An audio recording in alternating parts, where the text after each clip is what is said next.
Hello बच्चों, I hope you all are fine. बच्चों, I am back here with a new video lecture. बच्चों, आप लोग के मुझे डाउट्स आ रहे थे कि आपको कुछ टॉपिक समझ में नहीं आए हैं। तो बच्चों, मैंने जब सस्पेक्ट किया तो मुझे एक चीज़ यहाँ पे ये पता लगी, आप लोग वीडियो कम्प्लीटली देखते ही नहीं हैं।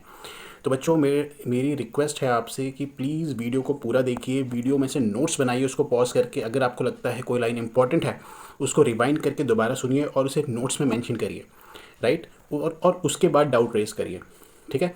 तो डेफिनेटली मैं आपके डाउट को एंटरटेन करूँगा, ठीक है। अपने डाउट आप लोग गूगल क्लासरूम में पोस्ट कर सकते हैं, जैसे आपको पता है कि लाइव क्लासेस आप लोग की चलती हैं। तो बच्चों, आप अपनी क्वेरीज को, डाउट को मेंशन करें, ठीक है। And then I will try to wrap up those doubts and try to make one more video over that doubts, ठीक है। सो बच्चों, आप लोगों से ये रिक्वेस्ट है कि वीडियो को स्किप ना करें प्लीज़, क्योंकि 45-40 मिनट्स के लेक्चर को ऑलरेडी मैं कंप्रेस करके आपको 10 से 12 मिनट के वीडियो में के आसपास दिखाता हूँ, ठीक है। तो स्किप करोगे, इससे ज़्यादा स्किप करोगे तो कुछ बचेगा नहीं, ठीक है। तो please watch the video completely. Hello बच्चों, वेलकम बैक। बच्चों, as I told you before that we will discuss the small part of a vector, that is resolution of a vector. तो बच्चों, हम लोग रिजोल्यूशन ऑफ अ वेक्टर की बात करेंगे, तो उससे पहले आप एक चीज़ यहाँ समझिए, हमने यहाँ पे बात करी है रिजोल्यूशन ऑफ अ वेक्टर, मतलब एक वेक्टर की बात करी है, राइट। तो बच्चों, it is just an opposite process. जैसे हम लोग क्या करते थे कि हमारे पास दो वेक्टर होते थे, एक वेक्टर और दूसरा वेक्टर ऐसे, तो उसका हम रिजल्टेंट निकाल के एक रिजल्टेंट वेक्टर निकालते थे, मतलब उन दो वेक्टर का जो इफेक्ट होता था उसको निकालते थे। यहाँ पे क्या है, हमारे पास एक वेक्टर है, मान लीजिए कि वो रिजल्टेंट वेक्टर है, उसको हम रिजॉल्व करेंगे उसी के दो कंपोनेंट्स में, ठीक है। मतलब हम पहले क्या करते थे, जब हम रिजल्टेंट फाइंड करते थे, हम दो वेक्टर का रिजल्टेंट फाइंड करते थे तो एक वेक्टर आता था। यहाँ पे हम क्या करेंगे, उस एक वेक्टर को हम देखेंगे कि उसका कंपोनेंट एक्स एक्सिस में कितना है और उसका कंपोनेंट वाई एक्सिस में यहाँ पे कितना है। तो यहाँ पे देखिए, जैसे आपको पता है, सपोज ये एक्स वाई प्लेन में हमने एक रिजल्टेंट वेक्टर माना है आर, ठीक है। ये वेक्टर आर है और इसकी जो मैग्नीट्यूड होगी वो कितनी होगी, ये डिस्टेंस कितनी होगी, आर के बराबर, ठीक है। मतलब इस वेक्टर का जो मैग्नीट्यूड है उसके बराबर इसकी डिस्टेंस होगी, ठीक है।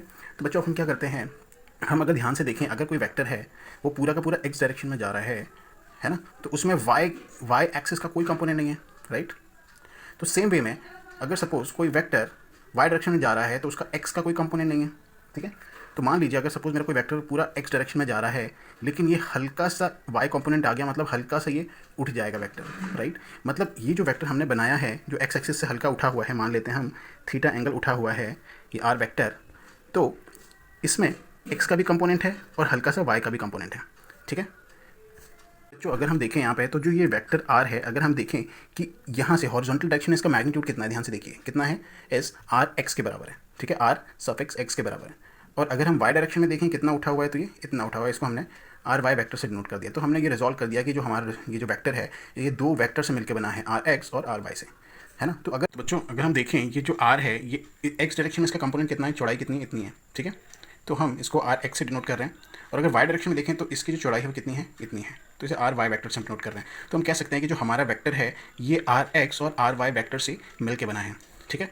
या अगर हम अपोजिट स्टेटमेंट में कहें कि आर एक्स वैक्टर और आर वाई वैक्टर का जो रिजल्टेंट है वो कितना होगा, वो यही वैक्टर होगा, ठीक है। इन दोनों वैक्टर का जो इफेक्ट होगा वो ये वाला वैक्टर होगा। तो मैं लिख सकता हूँ vector R equals to R x, vector R x plus vector R y, ठीक है। ये सेम तरीका है जब हम रिजल्टेंट लिखते थे किसी दो वैक्टर का। तो यहाँ देखिए, तो ये जो आर एक्स वैक्टर है इसका मैग्नीट्यूड कितना होगा, ठीक है। मैग्नीट्यूड मतलब इसकी लेंथ कितनी होगी, ठीक है। तो इसका जो मैग्नीट्यूड का फॉर्मूला है वो होगा कितना, आर कॉस थीटा। बच्चों देखो, ये मैग्नीट्यूड लिखने का तरीका है, तो आप वेक्टर लिखिए, मॉड लगा दीजिए, या तो सिंपली उस लेटर को लिख दीजिए और कोई वेक्टर साइन मत लगाइए, दोनों का मतलब मैग्नीट्यूड होता है, ठीक है। तो वो किसके बराबर होगा, magnitude of the this vector, इसका मैग्नीट्यूड कितना है, आर है, और कितना, ये हॉरिजॉन्टल से कितना एंगल उठा हुआ है, थीटा। बच्चों ध्यान देना, हमारा ये जो फिगर है इसमें हमने लिया है जो आर वेक्टर है हॉरिजॉन्टल से थीटा है, मतलब जो भी एंगल हॉरिजॉन्टली अटैच है, मतलब ये जो वेक्टर और हॉरिजॉन्टल के बीच में एंगल है वो वाला पार्ट कॉस थीटा वाला पार्ट होगा, राइट। अब हम आर वाई की वैल्यू निकालेंगे तो वो कितना होगा, आर साइन थीटा के। बच्चों आप ध्यान देना, इस सेटअप के लिए जहाँ से जिस वेक्टर में, मतलब जिस, अगर ये साइड बोलूँ यहाँ से, अगर जहाँ एंगल दूर है उस वाली साइड में साइन थीटा आता है, और वो साइड जिससे एंगल अटैच है ना, ये वाले वेक्टर का, वहाँ पे कॉस थीटा आता है। इस चीज़ को आप लोग ध्यान रखेंगे। बच्चों अभी जस्ट हमने डिस्कस किया था कि अगर सपोज ये दो वेक्टर है तो ये वाला वेक्टर इन दो वेक्टर के रिजल्टेंट की तरह बिहेव कर रहा है, ठीक है। तो रिजल्टेंट की तरह बिहेव कर रहा है तो फॉर्मूला भी वही होना चाहिए। तो हम निकालेंगे इसका मैग्नीट्यूड कितना होना चाहिए, है ना। हमने फॉर्मूला पढ़ा था ट्रायंगल लॉ में, पैरेललोग्राम में, रिजल्टेंट का मैग्नीट्यूड निकालने का, जो कि क्या होता था, वहाँ पे हमने ए और बी वेक्टर लिया था। तो जहाँ रिजल्टेंट हमने लिखा किसके बराबर था, under root of a square plus b square plus 2ab cos of दोनों वेक्टर के बीच में एंगल। तो यहाँ पे हम लोग ए की जगह हमें आर एक्स है, बी की जगह हमारे पास आर वाई है, तो इनका हमने मैग्नीट्यूड लिखा है अंदर, तो ये हो जाएगा R x square plus R y square plus 2 R x R y cos, दोनों के बीच का एंगल कितना है 90 डिग्री है, क्योंकि ये एक्सिस पे है, क्योंकि एक्स एक्सिस और वाई एक्सिस आपस में 90 डिग्री होती है। और बच्चों एक चीज़ नोट करने वाली है कि कॉस 90 की जो वैल्यू होती है वो जीरो होती है, इसलिए हम कह सकते हैं कि इसका जो मैग्नीट्यूड है वो किसके बराबर होगा, अंडर रूट ऑफ इसका मैग्नीट्यूड का स्क्वायर प्लस इसके मैग्नीट्यूड का स्क्वायर। तो हमें ये समझ में आ गया कि इसका जो मैग्नीट्यूड है इसके कंपोनेंट के मैग्नीट्यूड के टर्म्स के साथ कैसे रिलेशन रखता है। ठीक है, ये फॉर्मूला हमें पता लग गया। अब हमें पता करना है कि ये जो थीटा एंगल है, ठीक है, ये इसके इस रिजल्टेंट के कंपोनेंट के साथ क्या रिलेशन रखता है। तो बच्चों हमें पता है, ये देखिए, ये यहाँ पे इसका मैग्नीट्यूड आर है, इसका मैग्नीट्यूड आर एक्स है, और ये दोनों पैरेलल हैं, एक पैरेललोग्राम बन रहा है बच्चों यहाँ पे। तो अगर इसका मैग्नीट्यूड आर एक्स है तो इसका भी मैग्नीट्यूड आर एक्स होगा। तो इस ट्रायंगल को हमने यहाँ पे बना लिया, राइट, एक ये राइट एंगल ट्रायंगल बन रहा है, यहाँ पे ये राइट एंगल है ना, ये हाइपोटेन्यूस है और ये एंगल थीटा है। तो बच्चों अब आप ध्यान देंगे, हमें पाइथागोरस थ्योरम आपने पढ़ी थी इससे पहले, अब हम यहाँ पे एक्चुअली ट्रिग्नोमेट्री पढ़ रहे हैं। ठीक है, तो यहाँ पे हमें एक चीज़ पता होती है, जो टैन थीटा जो होता है, थीटा एंगल ये है, जहाँ पे ये परपेंडिकुलर है, ये बेस है, हाइपोटेन्यूस है, तो टैन थीटा जो होता है वो परपेंडिकुलर बाय बेस के बराबर होता है। तो परपेंडिकुलर क्या है, आर एक्स है, बेस क्या है परपेंडिकुलर आर वाई है, बेस क्या है, आर एक्स है, तो आपका टैन थीटा हो गया R y by R x. तो इस थीटा को अगर हमें एक्जैक्टली निकालना है तो टैन जब यहाँ से हट के यहाँ जाता है तो टैन इन्वर्स बन जाता है, तो ये चीज़ आप ध्यान रखेंगे। तो हमारे पास एक ऐसा रिलेशन आ गया कि इस वेक्टर को हमने दो वेक्टर में रिजॉल्व कर दिया, मतलब इसको दो कंपोनेंट निकाल लिए। तो हमने देखा इसका जो मैग्नीट्यूड है इसके कंपोनेंट के मैग्नीट्यूड के साथ क्या रिलेशन रखता है, और दूसरा ये जो एंगल है ये कैसा रिलेशन रखता है इनके कंपोनेंट्स के साथ। तो ये हमने यहाँ पे रिजोल्यूशन ऑफ अ वेक्टर में देखा। हमने रिजोल्यूशन देखा या हमने रेक्टेंगुलर कंपोनेंट देखा किसी वेक्टर का 2 डायमेंशन में। अगर हम सपोज हमारे पास अगर कोई वेक्टर है जो 3D वेक्टर है, 3D वेक्टर है मतलब वो एक्स डायरेक्शन में भी उसका थोड़ा कुछ कंपोनेंट है, वाई डायरेक्शन में भी है और जेड डायरेक्शन में भी। तो ये देखिए, अगर सपोज ये पेन है, ये अभी एक्स डायरेक्शन में रखा हुआ है, अगर इसमें वाई कंपोनेंट है मतलब ये थोड़ा सा कंपोनेंट ऐसा आ गया, इसमें वाई कंपोनेंट भी है, और जेड कंपोनेंट बोल दिया मतलब ये इस पेपर से थोड़ा ऐसा उठ जाएगा। ठीक है, तो अब मतलब इसमें एक्स कंपोनेंट भी है, वाई कंपोनेंट भी है और जेड कंपोनेंट भी है। ठीक है, तो आई होप आपको ये चीज़ समझ में आई होगी। तो मैंने यहाँ पे कोऑर्डिनेट एक्सिस बनाई गई, एक्स एक्सिस है, ये वाई एक्सिस है और ये जेड एक्सिस है। ठीक है, तो मैंने ये क्यूबॉइड यहाँ पे बनाया है, इसका रीज़न ये है कि सपोज आप समझिए एक कमरा है, राइट, कमरे के अगर आप कॉर्नर पर ऐसे देखेंगे तो आपको ऐसी 3 एक्सिस दिखाई देगी, एक्स वाई और जेड। तो मान लेते हैं कि कमरे के इस कॉर्नर से उठ के अगर कोई वेक्टर ऐसे आ रहा है, उस कॉर्नर से इस जस्ट अपोजिट कॉर्नर पे ऐसे आ रहा है, और वो है वेक्टर आर। ठीक है, और हमने एक चीज़ और मान ली है कि ये जो आर वेक्टर है ये एक्स एक्सिस के साथ अल्फा एंगल बना रहा है, ठीक है, वाई एक्सिस के साथ ये बीटा एंगल बना रहा है, ठीक है, और जेड एक्सिस के साथ मान लेते हैं ये गामा एंगल बना रहा है। तो बच्चों अब हमें निकालना है, और मान लेते हैं हम कि सपोज़ एक्स एक्सिस, तो अब देखिए, अब ज़रा यहाँ पे आइए दोबारा, मान लेते हैं हमने फिगर को थोड़ा स्प्लिट कर दिया कि हम एक्स एक्सिस को समझ रहे हैं और इस रिजल्टेंट को समझ रहे हैं। तो और यहाँ पे सपोज हम थीटा की जगह अल्फ़ा समझेंगे तो होगा क्या। तो बच्चों इसका जो कंपोनेंट यहाँ पे आता था वो किसके बराबर होता था, आर कॉस थीटा के बराबर। तो यहाँ पे आर कॉस अल्फ़ा। बच्चों ये जो रिजल्टेंट है हम मान लेते हैं इसका जो कंपोनेंट एक्स डायरेक्शन में है वो है आर एक्स के बराबर, राइट, वाई डायरेक्शन में है वो आर वाई के बराबर, और जेड डायरेक्शन में है आर जेड के बराबर। ठीक है, तो हम कहेंगे ये जो कंपोनेंट था एक्स डायरेक्शन किसके बराबर होगा, आर कॉस अल्फ़ा के बराबर। वाई डायरेक्शन में जो कंपोनेंट है वो किसके बराबर होगा, अब देखो ये वाला एंगल हमने अटैच माना है इससे, है ना, रिजल्टेंट और इस साइड के बीच का जो एंगल, तो ये पास है तो कॉस वाला टर्म आएगा यहाँ पे, तो ये हो जाएगा आर कॉस बीटा। और सेम ये वाला एंगल देखो इस रिजल्टेंट और इस साइड के बीच में, तो इसका जो रिजोल्यूशन या इसका जो कंपोनेंट आएगा उसमें कॉस का टर्म आएगा। ठीक है, तो आर जेड जो है किसके बराबर हो जाएगा, आर कॉस गामा के बराबर। ठीक है, तो यहाँ से हम एक चीज़ लिख सकते हैं बच्चों, यहाँ से पहले वाली लाइन से देखिए हम लिख सकते हैं कि जो कॉस अल्फ़ा होगा वो किसके बराबर हो जाएगा मेरा, आर एक्स अपॉन आर के बराबर, और कॉस बीटा जो होगा वो किसके बराबर होगा, आर वाई बाय आर के बराबर, और कॉस गामा जो होगा वो किसके बराबर होगा, आर जेड बाई आर के बराबर। अब बच्चों आर जो है यहाँ पे जो आर है इसका जो मैग्नीट्यूड है ये किसके बराबर होगा, under root of R x square plus R y square plus R z square. ठीक है, तो ये चीज़ आप ध्यान रखेंगे। और ऐसा रिजल्ट इसलिए आया है रिजल्टेंट क्योंकि हमने यहाँ पे 3 एक्सिस लिए हैं और तीनों आपस में परपेंडिकुलर हैं, इसलिए ऐसा मैग्नीट्यूड आया है रिजल्टेंट का। ठीक है, तो बच्चों ये जो cos alpha, cos beta, cos gamma, इनको हम बोलते हैं, ये एक स्पेशल नाम दिया हुआ है इसको हमने, इनको हम बोलते हैं डायरेक्शन कोसाइन। ठीक है, क्या बोलते हैं, डायरेक्शन कोसाइन। किसका है, जो वेक्टर आर है उसका है यहाँ पे। ठीक है, डायरेक्शन कोसाइन, आप लोग ध्यान रखना इस बात को। अब यहाँ पे देखिए आप इस रिलेशन को याद रखेंगे, ठीक है, कि cos square alpha plus cos square beta plus cos square gamma, इसकी वैल्यू हमेशा 1 होती है। ठीक है, तो ये मैं आपको होमवर्क दे रहा हूँ कि आप इस चीज़ को प्रूव करेंगे। थोड़ा सा हिंट दे दूँ आपको, देखिए कॉस अल्फ़ा की वैल्यू आप लोग जानते हैं, ठीक है, कॉस बीटा की भी जानते हैं, कॉस गामा की भी जानते हैं, ठीक है। लेकिन यहाँ पे आर की वैल्यू आपको पुट करनी है, वो भी आपको पता है, तो इट्स वेरी सिंपल है ना, 2 मिनट का काम है, ये आप कर लेंगे, ठीक है। और इस रिलेशन को आप याद रखेंगे।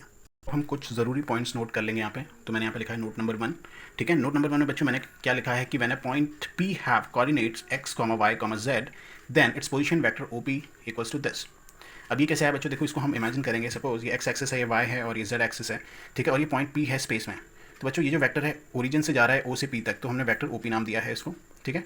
तो इसका x डायरेक्शन में जो इसका कंपोनेंट होगा, रिजोल्यूशन होगा, है ना, उसकी जो मैग्नीट्यूड है वो x लिया है, y डायरेक्शन में y लिया है, z डायरेक्शन में z लिया है, ठीक है। तो हम लोग इसको रिजॉल्व कर सकते हैं इसके तीन, इसी वेक्टर को इसके 3 कंपोनेंट्स में। तो ये वाला एक वेक्टर होना चाहिए, दूसरा ये वेक्टर, तीसरा ये। तो बच्चों इस वेक्टर को कैसे लिखेंगे, इसका मैग्नीट्यूड मतलब x कौन सी डायरेक्शन में है, x डायरेक्शन में है तो आई कैप, ठीक है, प्लस ये y डायरेक्शन में वेक्टर है, मैग्नीट्यूड कितना है, y है, कौन सी डायरेक्शन में, z डायरेक्शन, z डायरेक्शन किससे दिखाते हैं, j कैप से, प्लस इस वेक्टर को दिखाएंगे हम, इसका मैग्नीट्यूड कितना है, z है, कौन सी डायरेक्शन में z में है, तो कौन सा यूनिट वेक्टर यूज़ करेंगे, k कैप, तो z k कैप, ठीक है। तो आपको ये समझ में आना चाहिए कि अगर हमें कोई भी पॉइंट दिया है, उसकी कोऑर्डिनेट अगर दी है, मतलब हमें क्या दिया, मैग्नीट्यूड दिया है वहाँ से, ओरिजिन से, ठीक है। तो ये चीज़ आप ध्यान रखेंगे, तो हम उस पोजीशन वेक्टर को इस फॉर्म में हम हमेशा लिख सकते हैं। एग्जाम्पल के तौर पर अगर मैं बता दूं कि अगर सपोज पॉइंट P मेरा 2, 4, 3 दिया हुआ है, तो मैं OP जो वेक्टर है वो मैं लिख सकता हूँ क्या, 2i cap plus 4j cap plus 3k cap, ठीक है। तो आई होप ये समझ में आया होगा। तो बच्चों अब यहाँ पे देखिए नोट नंबर 2। बच्चों नोट नंबर 2 में मैं आपको पहले एक चीज़ बता दूं, अगर सपोज हमारे पास एक्स वाई प्लेन है, एक्स एक्सिस वाई एक्सिस, और सपोज मेरे पास ओ ए एक पोजीशन वेक्टर है क्योंकि ओरिजिन से आया है, और ओ बी दूसरा पोजीशन वेक्टर है जो कि ये भी ओरिजिन से आया है, तो इसलिए हम लोग इन दोनों वेक्टर को हम क्या बोलते हैं, पोजीशन वेक्टर बोलते हैं। लेकिन अगर हम मान लेते हैं सपोज यहाँ हम ए पॉइंट पर हैं और हम मूव कर रहे हैं ए पॉइंट से बी पॉइंट, ठीक है। तो बच्चों ये जो वेक्टर बन रहा है ए से बी, जो सीधा सीधा जा रहा है, इसको हम डिस्प्लेसमेंट कहते हैं, ठीक है। तो ये जो डायरेक्शन जो दिखा रही है दिस ए बी, ए से बी की ओर जो जा रहा है, तो वेक्टर ए बी लिखेंगे हम इसको। तो वेक्टर ए बी यहाँ पे डिस्प्लेसमेंट वेक्टर है, ठीक है। तो नोट करने वाला पॉइंट कौन सा है यहाँ पे कि बच्चों मैंने particle moves from a point, हमें इसका कोऑर्डिनेट दिया हुआ है x1, y1, z1, इसका दिया हुआ है x2, y2, z2। तो आप देखिए when a particle moves from a point this to this point, then displacement vector can be written as x2 minus x1 I cap, मतलब फाइनल माइनस इनिशियल। देखिए यहाँ से यहाँ जा रहा है, इनिशियल पोजीशन ये है, फाइनल ये है, तो फाइनल माइनस इनिशियल, तो मतलब x2 माइनस x1 आई cap plus final minus initial मतलब y2 minus y1 j cap plus z2 minus z1 k cap, ठीक है।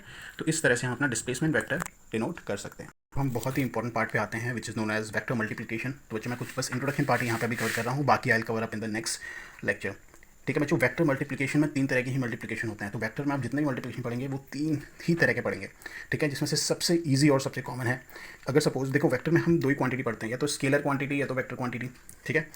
तो अगर स्केलर और वेक्टर का मल्टीप्लिकेशन होता है तो क्या होगा, फॉर एग्जाम्पल स्केलर मतलब कोई भी मैग्नीट्यूड है ना, क्योंकि डायरेक्शन तो उसमें होता ही नहीं है, तो स्केलर मतलब कोई मैग्नीट्यूड मतलब कोई भी नंबर हमने मल्टीप्लाई किया किसी वेक्टर के साथ, ए वेक्टर के साथ, ठीक है। तो ये एक क्वांटिटी बन गया। तो ये देखो ये स्केलर इस वेक्टर के साथ मल्टीप्लाई होने के बाद जो हमारे पास जो रिजल्ट आएगा ना, ये भी वेक्टर ही रहेगा, ठीक है। तो ये 3a जो क्वांटिटी है ये वेक्टर क्वांटिटी रहेगी, ठीक है।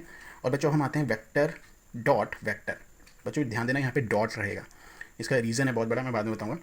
तो बच्चों अगर सपोज एक वेक्टर ले लिया ए वेक्टर और उसको मल्टीप्लाई किया दूसरे वेक्टर से, बीच में डॉट रखा, तो बच्चों ये डॉट एक तरह का ऑपरेशन है, यहाँ पे मल्टीप्लिकेशन ऑपरेशन है। जब हम उसको सॉल्व करते हैं, सपोज इसका रिजल्ट आया है सपोज सी के बराबर, तो ये जो सी जो रिजल्ट आएगा, या मतलब ये जो खुद में है इसका जो रिजल्ट आएगा, ये एक स्केलर क्वांटिटी आएगा।